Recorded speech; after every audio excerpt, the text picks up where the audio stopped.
Doctor Iván, bienvenido a las cámaras de Teleamiga, es un placer tenerlo aquí. Es un verdadero honor estar en este programa.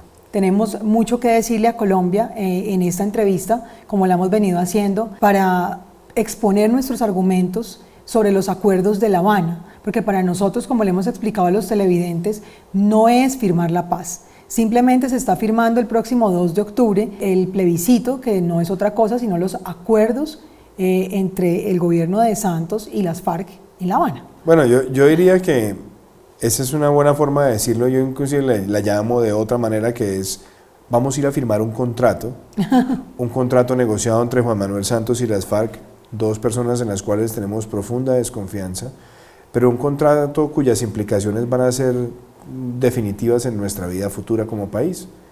Y entonces por eso a mí me preocupa que el gobierno está tratando de llevar su campaña al plano totalmente emotivo.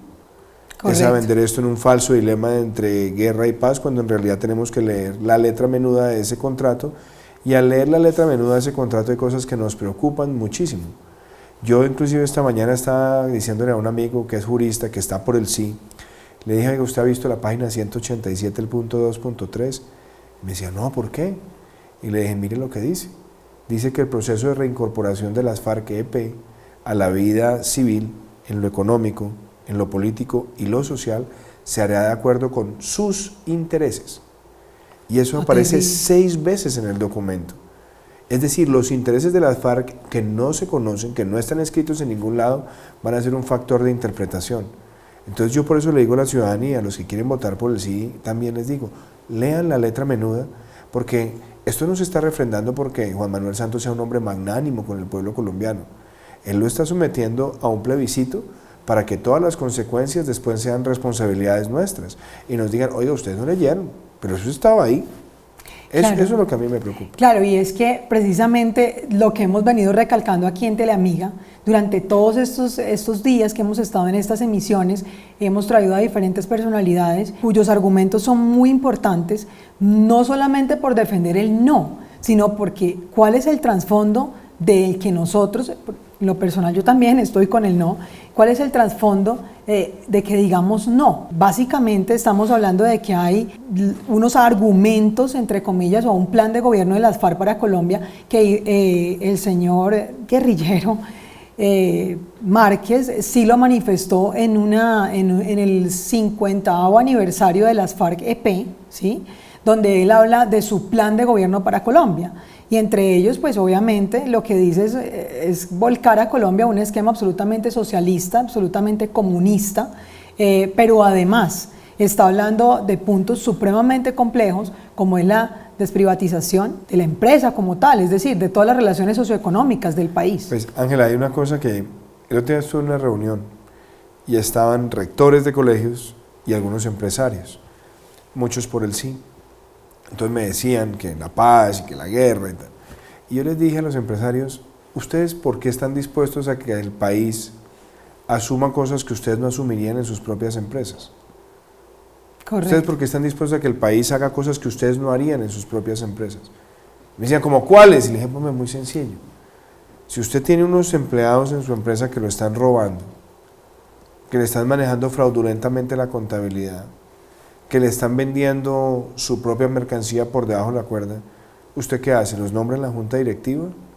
¿Les da una bonificación? Inclusive le dije a los rectores: ¿y ustedes están pidiendo hacer en el país lo que nunca harían en sus colegios?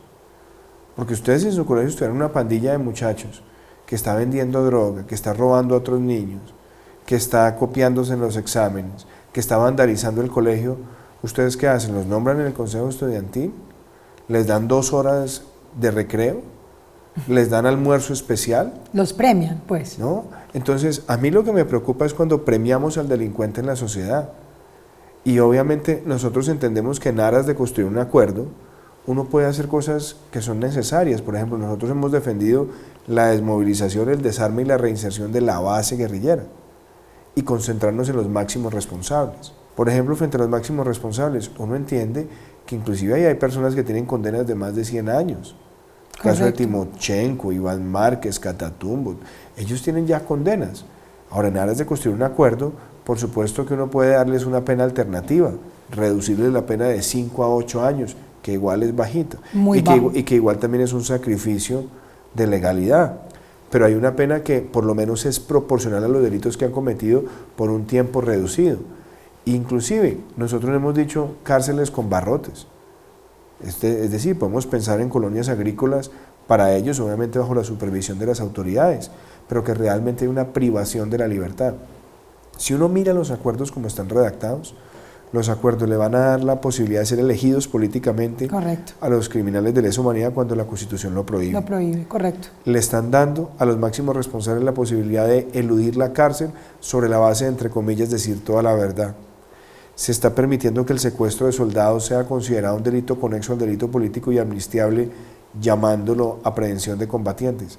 Y se está buscando en la ley de amnistía, en el artículo 7º, que delitos como el narcotráfico, el lavado de activos, la minería ilegal o lo que descaradamente Romaña llamaba hace días el secuestro para financiar la rebelión sean delitos amnistiables. A todo eso tenemos que ir con la mano en el corazón, con la firmeza, con las convicciones, con haber leído los detalles, a decir no, porque ese contrato termina engendrando más violencias. Definitivamente no se está leyendo algo que usted dijo muy sabiamente ahora, doctor, la letra menuda del contrato. Esa letra menuda del contrato que cuando uno la firma dice no, todo está bien, y en un momento dado, en un tiempo no muy lejano, porque realmente tenemos el mapa del terror, creo que puesto en un lapso de tiempo muy corto, vamos a decir todos los colombianos, wow, ¿qué fue lo que hicimos? ¿Usted me deja hacerle una pregunta? Claro. ¿Me deja ser periodista por una sola pregunta? Claro. ¿A usted alguna vez la han estafado? Sí. ¿O la han sentido engañada comprando un producto, firmando un contrato? Total. ¿Y usted se ha dado cuenta qué características tienen esos contratos? Primero, que le muestran algo complejo que uno no logra entender muy bien. Lo segundo, muy bien presentado, con un empaque muy lindo, con muy buen mercadeo. Correcto. Y lo tercero, le dicen firme rápido. Sí. No se preocupe por la letra menuda, firme rápido, que esto le va a cambiar la vida. Correcto. Entonces, yo lo que digo es, tenemos que llegar con mucha conciencia a las urnas y haber leído los detalles. Porque el gobierno quiere llevarnos es con una campaña totalmente emocional y como lo decía en estos días un defensor del CIE en una columna, no lean los acuerdos. Porque ahí están los sapos y lo más importante no está dicho dentro de los acuerdos. Pero es muy importante saber lo que nosotros estamos decidiendo. Y por eso yo le digo a muchísimas personas, ¿ustedes saben lo que implica la justicia especial para la paz? Que el artículo 58 del Acuerdo de Justicia puede revisar la cosa juzgada, que no se dice que se aplica la ley colombiana, que no se conocen las garantías procesales, que las ONG tienen el mismo rango de ente acusador que podría tener la Fiscalía. Eso es lo más grave. Que adicionalmente nosotros no sabemos cómo se manejan los principios de favorabilidad, que vamos a tener jueces extranjeros administrando justicia en Colombia, que vamos a crear una justicia paralela. Correcto. Que no tiene una temporalidad definida. No hay un solo párrafo donde digan allí que las FARC van a entregar 1 metro cuadrado de la tierra que le han quitado a los colombianos, o 1 hectárea, no hay. Fuera de eso, no hay un solo compromiso claro de plata contante y sonante para la reparación de las víctimas. Por ahí en la página 165 dicen, muy escondido, que las FARC va a contribuir a la reparación material, pero usted ve las entrevistas de Pablo Catatumbo ayer, ¿sabe qué decía? Él decía, reparación no es indemnización, platica cero. Y después uno escucha a Joaquín Gómez hace 2 días también en otra entrevista, o lo lee, y él dice que la reparación la tiene que ejercer es el Estado, es decir, los colombianos que pagamos impuestos. Correcto. Entonces, esas cosas son las que nos deberían hacer pensar. Y mucha gente dice, es que si gana el no viene la incertidumbre, viene la violencia, se demora esto 14, 15 años. A ver, yo quiero aclarar esto de una vez en esta conversación. Si gana el no, el primer efecto es que las 297 páginas no quedan incluidas en la Constitución. Correcto. Lo segundo, Juan Manuel Santos no queda con poderes extraordinarios. Tercero, el Congreso no queda sometido a la voluntad de Juan Manuel Santos. Cuarto, el presidente puede firmar acuerdos y de hecho ya los firmó, entonces ya están firmados, si no, ha debido esperarse hasta después del plebiscito. Entonces lo que nosotros estamos pidiendo es no renegociar, sino corregir estos puntos que les he planteado, que son puntos que llevamos millones de colombianos defendiendo durante 6 años y el presidente nos ha querido ignorar. Que no nos sigan asustando a nosotros, que es que las FARC inmediatamente van a retomar la violencia. No, porque nosotros, si gana el no, sobre la premisa de esa corrección, vamos a invitar a un gran acuerdo político nacional, un acuerdo político nacional que se sustente en las voces de millones de colombianos que están pidiendo paz sí, pero no así, permitiendo que la elegibilidad política esté restringida como hoy lo tiene la Constitución, permitiendo o exigiendo que los máximos responsables tengan penas privativas de la libertad en condiciones alternativas pero carcelarias. Correcto. Pidiendo que las FARC reparen a las víctimas. En eso estamos. Es decir, en justicia verdadera. Justicia. Hay una cosa, doctor, que usted toca y me parece muy importante aclarárselo a los colombianos y a toda la gente que nos ve, y es, estamos construyendo realmente una justicia paralela, es decir, los acuerdos realmente violan y agreden la Constitución, ley de leyes. Esto es bastante complejo porque básicamente quiere decir que los colombianos después del 2 de octubre podemos estar caminando sobre jabón, ya no tenemos